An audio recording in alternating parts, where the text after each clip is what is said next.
কোনো কারণে নির্বাচন বিলম্বিত হয় তাহলে কিন্তু এই 12টা কিন্তু সবারই বাঁচবে। এই মুহূর্তে পিআর পদ্ধতির আলোচনা যারাই করবে তারা বাংলাদেশের শত্রু, তারা রাষ্ট্রের শত্রু। আমাদেরই সহযোদ্ধা ছিল জামায়াতে ইসলামী, তারা ইদানিং কালে পিআর পদ্ধতি নিয়ে তারা বলছিল ঠিক আছে, কিন্তু তারা এটাকে নিয়ে একটা নোংরা রাজনীতিতে মেতে উঠেছে। এটা তারা বুঝছে না, যদি কোনো কারণে নির্বাচন বিলম্বিত হয় তাহলে কিন্তু এই 12টা কিন্তু সবারই বাঁচবে। এখানে বিএনপিকে ঠেকাও বলে আপনারা পদক্ষেপ নেবেন, কিন্তু বিপদটা কিন্তু সারা বাংলাদেশের হয়ে যাবে। পিআর পদ্ধতিতে বাংলাদেশের নির্বাচন কোনোদিনও মেনে নেওয়া হবে না, এটা হতে পারে না। এটা জামাতে ইসলামীর বিষয় না, এটা ওই চরমোনাই সাহেবের পীরের দলের বিষয় না, এটা কারোর বিষয় না। বাংলাদেশের স্বাধীনতা রক্ষা করতে হলে এই মুহূর্তে পিআর পদ্ধতির আলোচনা যারাই করবে তারা বাংলাদেশের শত্রু, তারা রাষ্ট্রের শত্রু। কিছুদিন আগে আপনারা দেখেছেন খাগড়াছড়িতে কি হয়েছে, কি ঘটনা ঘটেছে। সেখানে সেনাবাহিনীর উপরে হামলা করা হয়েছে এবং এটা একটা ন্যাক্কারজনক পরিস্থিতি তৈরি করা হয়েছে। তার আগে আপনারা এখন ইদানিং নিউজ কম আসে, আপনারা লক্ষ্য করবেন মায়ানমার বর্ডারে আমাদের লোকজন যেতেও ভয় পায়, কারণ গোলাগুলি হচ্ছে, তাদের খেতে কৃষিকাজ করতে তারা যেতে পারে না। তো এখন পিআর পদ্ধতির মধ্যে দিয়ে একটা সুযোগ তৈরি হতে পারে যে নির্দিষ্ট কোনো জনগোষ্ঠী যারা বাংলাদেশের স্বাধীনতার জন্য হুমকি স্বরূপ, বাংলাদেশকে এক দেখতে চায় না, বাংলাদেশকে ত্রিখণ্ডিত করে ফেলতে চায়, একদল পারলে ভারতের সাথে চলে যেতে চায়, যেটা নেপালের পার্লামেন্টে হয়েছিল।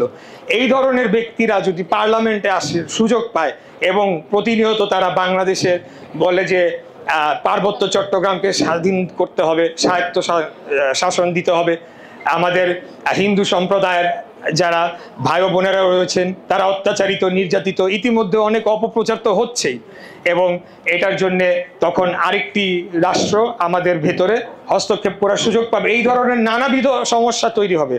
আমার কথা হলো জামাতে ইসলামী তারা যদি আসলেই তারা বলে থাকে এবং মিন করে থাকে যে ৭১-এর জন্য তারা দুঃখ এবং ক্ষমা প্রকাশ করেছে, এখন তারা বাংলাদেশ ফার্স্ট বা প্রো বাংলাদেশি রাজনীতি করতে চায়, এই জিনিসগুলো তাদেরকে সবার আগে তাদের মাথায় আসা উচিত ছিল, বিশ্লেষণ করা যে পিআর পদ্ধতি যে কি ঝুঁকি তৈরি হতে পারে।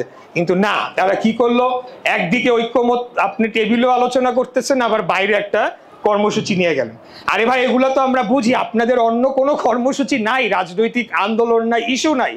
এখন কি করতে হবে, বিএনপিকে বিরোধে রেখে একটা ইস্যু দাঁড় করায় যদি আমরা একটু লাফালাফি করি, আমাদের 5টা ভোট বাড়তে পারে, বিএনপির 5টা ভোট কমতে পারে। এটাই হলো গিয়ে সমস্যা। অন্যান্য রাজনৈতিক আরেকটি যে এনসিপি, আমি তাদেরকে শুভকামনা জানাই, তারা হয়তো ভালো করার মতো তাদের সম্ভাবনা রয়েছে, তারা ভালো করুক। বাংলাদেশে একটা রাজনৈতিক শূন্যতা তৈরি হয়েছে, আওয়ামী লীগকে আমরা চাই না, সেই জায়গায় নতুন দল আসলে আমরা খুশি হই। তাদেরও দেখলাম যে একই সমস্যা, নির্দিষ্ট কোনো রাজনৈতিক তাদের একটা লক্ষ্যমাত্রা নাই, দেশকে নিয়ে একটা পরিকল্পনা নাই, 5 বছর মেয়াদি, 10 বছর মেয়াদি, 15 বছর মেয়াদি বা স্বল্প মেয়াদি কোনো ধরনের পরিকল্পনা নাই। তারা এখন তাদের মার্কা নিয়ে একদম কি এটা দিলেও কি বা না দিলেও কি, কিন্তু বিষয়টা যেটা তারা বুঝতে চাচ্ছে না, আপনাদেরকে একটু বুঝাই।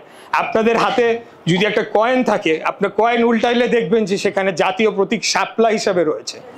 তো এখন বলছে যে জাতীয় কাঁঠাল থাকতে, কাঁঠাল তো জাতীয় প্রতীক নয়, এটা জাতীয় ফল, এবং জাতীয় কোনো বিষয় না থাকাটাই ভালো, কিন্তু জাতীয় প্রতীক তো অবশ্যই এটা থাকলে পরে এখানে একটা একটা পরিস্থিতি তৈরি হবে নির্বাচনের। তো তখন তো মনে হবে যে শাপলা চত্বরটা হলো, তাহলে এনসিপির সারাদিনই প্রচারণা হতে থাকবে, অন্য দলগুলা বঞ্চিত হবে।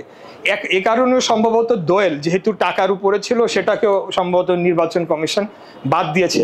তো এগুলা আমি মনে করি যে তারাও কিন্তু জানে এগুলা, কিন্তু যেহেতু অন্য কোনো ইস্যু নাই, আর গরম কথা বললে তারা মনে করছে জনগণ তাদেরকে পছন্দ করছে।